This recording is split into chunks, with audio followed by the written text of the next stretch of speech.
गांव के छोटे किसान रामलाल की कहानी हमें यह सिखाती है कि जीवन में कठिनाइयों के बावजूद अगर हम सच्चाई और मेहनत से काम करें तो सफलता अवश्य मिलेगी।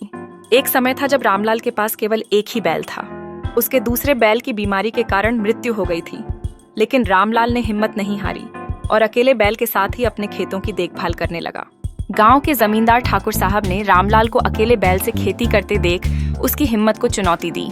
उन्होंने रामलाल से कहा, अकेले बैल से खेती कैसे होगी, दूसरा बैल खरीद लो।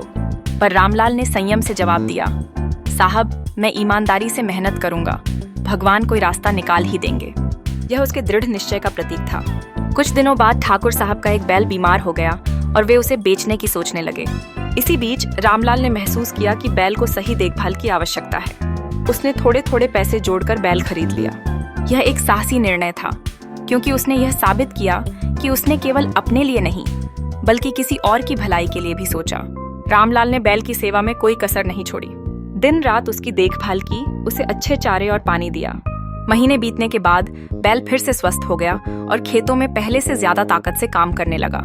यह देखकर ठाकुर साहब को पछतावा हुआ, क्योंकि उन्होंने बैल को बेकार समझकर बेच दिया था। एक दिन ठाकुर साहब ने रामलाल को अपने पास बुलाया। उन्होंने कहा, रामलाल, तुम्हारी ईमानदारी और मेहनत ने तुम्हें इनाम दिया है। यह बैल अब तुम्हारा हुआ, मैं तुम्हारे पैसों को लौटा रहा हूँ। पर इस सच्चे और नेक इरादे के लिए रामलाल ने झुककर प्रणाम किया। मन में रामलाल ने सोचा, सच्ची मेहनत और ईमानदारी का फल जरूर मिलता है।